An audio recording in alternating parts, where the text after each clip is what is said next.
अब मैं आपको केंद्र अधिपति दोष के बारे में बता रहा हूं को केंद्र अधिपति दोष क्या होता है।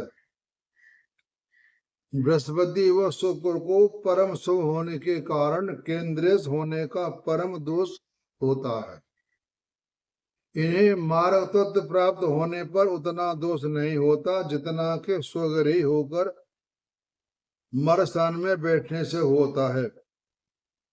यानी कहने का मतलब यह है कि जब बुध शुक्र की राशि केंद्र में पड़ती है 3, 6, 9, 12, अगर सप्तम भाव में इन दोनों किसी ग्रह की एक राशि पड़े और वहां पर वह ग्रह बैठा हो तो इसको मार स्थान बैठा होगा तो इन्हें उतना मारक दोष प्राप्त नहीं होता है।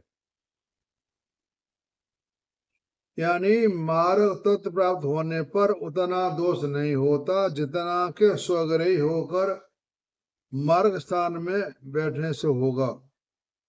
यानी ग्रह अपनी राशि में बैठा होगा तो मार्ग स्थान बैठा होगा तो उनको दोष इतना नहीं लगेगा।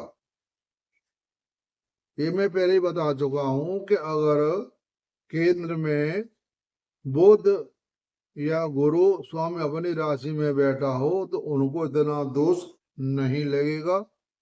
इन दोनों से कम मारक बुध, उससे कम चंद्रमा मारक होगा।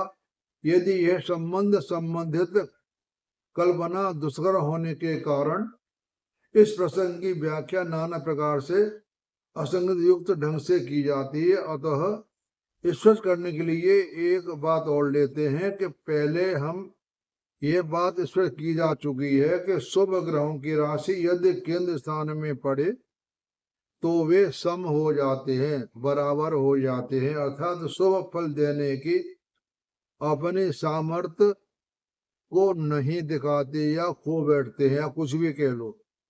शुभ केंद्र की दूसरी राशि यदि केंद्र स्थान में पड़े तो क्या व्यवस्था होगी।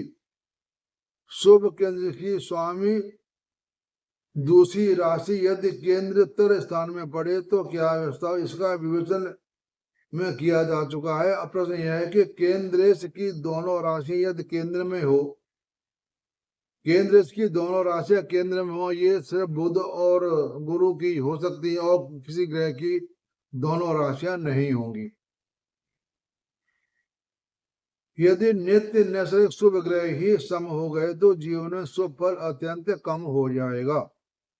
गुरु व शुक्र बिना किसी विवाद या उपाधि शर्त के स्वाभाविक शुभ है, जबकि बुध और चंद्रमा के साथ जुड़ी है कि पाप रहित होने पर बुध और वर्धमान होने पर चंद्रमा को शुभ माना जाएगा।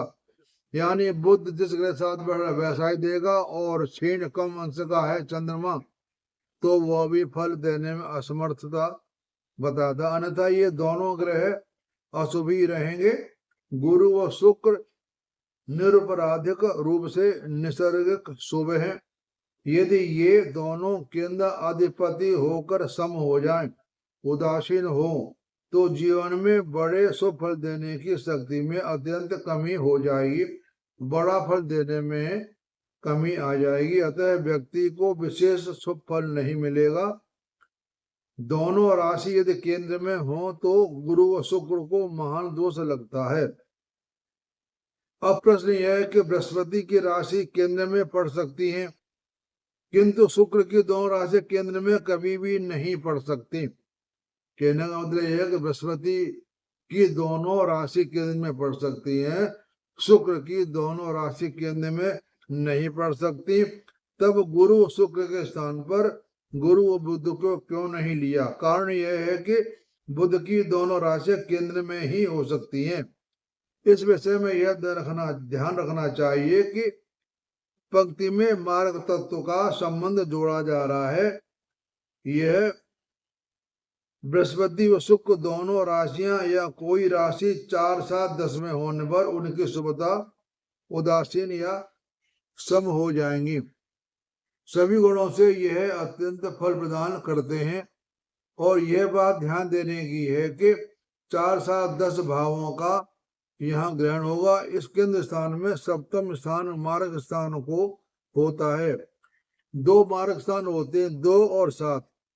ये सप्तम स्थान अधिक प्रबल मार्ग है, यानी मार्ग व मार्ग कुंडली में 2 होते हैं, सप्तम और द्वितीय। सप्तम प्रबल मार्ग होता है। अब गुरु या शुक्र की राशि 4 10 में पड़े, गुरु या शुक्र की राशि 4 या 10 भाव में पड़े तो उतना अशुभ नहीं होगा जितना के सप्तम में पड़ने से। 4 10 में पड़ने से इतना अशुभ नहीं होगा। अगर सप्तम में भाव में पड़ जाए तो वह अशुभ फल देगा। तब गुरु और शुक्र को केंद्रित होने के कारण शुभ फलों की प्राप्ति, उदासीनता प्राप्त हो जाएगी और साथ ही मार्केश तत्व भी प्राप्त होगा। अतः शुक्र और गुरु की राशि सप्तम केंद्र में प्रबल मारक हो जाएगी। अतः कल्पना कीजिए कि गुरु व शुक्र अपनी राशि में यदि मारक स्थान में बैठ जाए, गुरु व शुक्र अपनी राशि मार्ग स्थान या सप्तम भाव में बैठ जाए तो वह मारक मार्ग के सम ग्रह होकर महान दोषदायक ग्रह हो जाएगा, तो वह महान दोषी हो जाएगा। अगर सप्तम भाव में शुक्र या गुरु बैठ जाए तो वह महान दोषी, महान मारक हो जाएगा।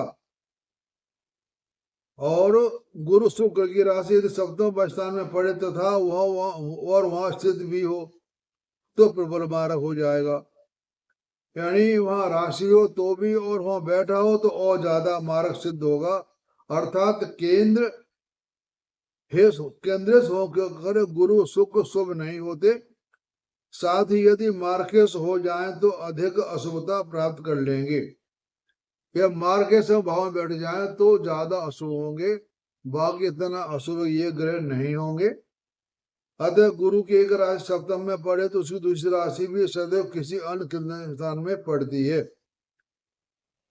किसी भी ग्रह की सप्तम राशि पड़ी है वह ग्रह उसके लिए अच्छा फल नहीं करेगा, और वह ग्रह सप्तम बैठ जाए तो वह अपना अधिक फल देगा आपको। यानी कहने का मतलब यह है कि सप्तम भाव में राशि ग्रह की पड़ जाए तो अच्छा फल नहीं देगा, और वहां वो बैठ जाए तो और ज्यादा फल खराब करेगा। शुक्र की एक राशि सप्तम में पड़े और दूसरी राशि व्यय स्थान में पड़े तो दूसरे हमारे स्थान में द्वितीय में पड़े। इसी कारण गुरु शुक्र को उक्त स्थान में प्रबल मारक माना गया है। यानी एक राशि सप्तम पड़ जाए, एक बढ़ जाए 12 भाव में तो वो भी प्रबल मारक होगा। इस तरह से मैंने आपको ये केंद्रापति दोष बता दिया। अब मैं आपको बुध शुभ ग्रहों के और सूर्यचंद्र के बारे में नियम आगे बताऊंगा, वो भी आप ध्यान से सुनना। ये सभी बातें ध्यान देने वाली हैं। इनको जितनी बार आप पढ़ेंगे उतनी आपको नई नई बातें आपके दिमाग में बैठेंगी।